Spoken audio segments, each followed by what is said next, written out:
சினிமாவில் சில கதாபாத்திரங்களை பார்த்திருப்போம். பார்ப்பதற்கு முட்டை போண்டா என கிண்டல் செய்வார்கள். அந்த வகையில்தான் மதுரையைச் சேர்ந்த விசிகாவைச் சேர்ந்த மதுரை சிறுத்தைக்கனி என்பவர் பேசிய வீடியோ சமூக வலைதளங்களில் படு வைரலாக பரவி வருகிறது. அதில் பிரதமர் மோடி தொடங்கி அண்ணாமலை என பலருக்கும் மிரட்டல் விடுத்த சிறுத்தைக்கனி இறுதியாக ஒருவரும் நிம்மதியாக தீபாவளியை கொண்டாட முடியாது என பேசியது கடும் விமர்சனத்தை சந்தித்தது. பலரும் கடுமையான விமர்சனம் செய்தனர்.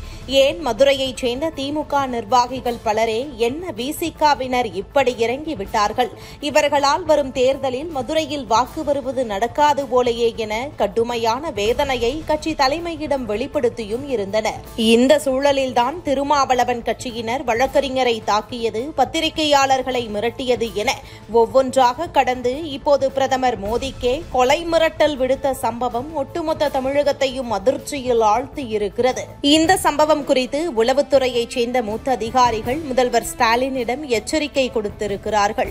ஒரு அரசாங்கம் பாதுகாப்பாக மீண்டும் ஆட்சிக்கு வர வேண்டும் என்றால் கூட்டணி கட்சிகள் ஒத்துழைப்பு தர வேண்டும். வழக்கறிஞர் மீது கார் மோதிய விஷயத்தை திருமாவளவன் கண்டுகொள்ளாமல் கடந்து சென்றிருந்தால் இந்த விஷயமே நடந்திருக்காது. அவரை பார் கவுன்சில் வரை சென்று தாக்கியுள்ளனர். அதோடு அடுத்து திருமாவளவனே நேரடியாக குறிப்பிட்ட ஊடகத்தை மிரட்ட அந்த ஊடகம் இப்போது விசிகாவினர் செய்யும் கட்ட பஞ்சாயத்து வரை தோண்டி எடுக்கிறார்கள்.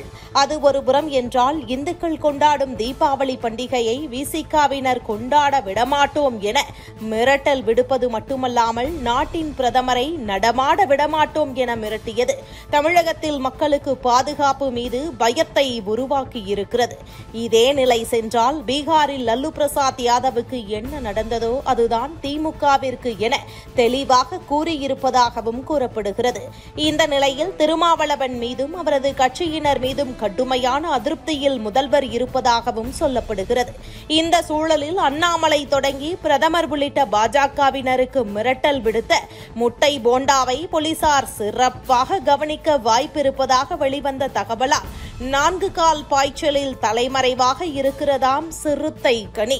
மதுரையில் பிரதமர் மோடி தொடங்கி பாஜகவினர் மீது கடுமையான போக்கில் பேசிய சிறுத்தைக்கனி மீது மதுரை மாவட்ட விசிகா நிர்வாகம் என்ன நடவடிக்கை எடுத்தது என்று இப்போது அவர்களின் சொந்த கட்சிக்கு உள்ளேயே கேள்விகள் எழுந்து வருகிறது. 4 எம்எல்ஏ 2 எம்பிடா தம்பிடா, பிஜேபி கரையா சாதாரண வந்த உழைப்பு அங்கீகாரம் வந்து சாதாரண வந்தது கிடையாது. எங்களுடைய உழைப்பு இதுக்கு எவ்வளவு பாடுபட்டு இருக்காரு. வாழ்க்கையவே துவைத்து எங்களுக்காண்டி வந்து வாழ்ந்துருக்க அந்த மனுஷன். அந்த மனுஷனுக்கு ஏதாவது ஒண்ணுண்டா தமிழ்நாடே இயங்காது. ஒரு விஷயம் நல்லா தெரிஞ்சுக்க பிஜேபி காரங்களா, நீ ஓட்டு கேட்டு என்னைக்கு போனாலும் எங்க தெருவுக்கு தான் நீ வரணும். ஊருக்கு ஒருத்தனாவது இருப்பான். நாங்க விடுதலை சிறுத்தை ஒரு சிறுத்தையாவது உடைய செருப்பை கழட்டி அடிக்க வேண்டாம். அண்ணாமலை இங்க மதுரையில் உள்ள பிஜேபி வேட்டி கட்டி ஒருத்தர் நடக்க முடியாது. எங்க தலைவரை எதிர்த்துட்டு விடுதலை சிறுத்தையை எதிர்த்துட்டு நீ எங்கேயுமே நீ வந்து அரசியல் நடத்த முடியாது. அதை மட்டும் மனசுல உடைச்சுக்க. ஓ வண்டி எங்கேயாவது போனா நாங்க மறிக்க வரேன். எங்க சிறுத்தை இல்லாத ஊரே இல்ல, எங்க சிறுத்தை இல்லாத பகுதியே இல்ல. நீ எங்கேயுமே நுழைய முடியாது. இனிமேல மோடி எங்க வந்தாலும் நம்ம மறிக்கணும்.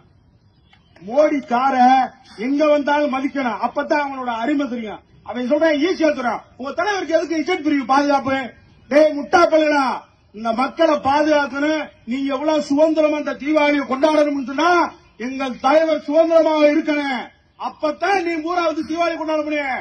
இல்லைன்னா ஒட்டு மொத்தமா ஒரு வய எங்கேயுமே எங்கேயும் வண்டி கட்டி வாசல்ல எங்கேயுமே போக முடியாது என்பதை சொல்லி எனக்கு பின்ன மாநிலத்தில் நிறைய பேச இருப்பதால் எனக்கு வாய்ப்பளித்த வடக்கு மாவட்டத்துக்கு நன்றியை சொல்லி விடைபெறுகிறேன். நன்றி, வணக்கம்.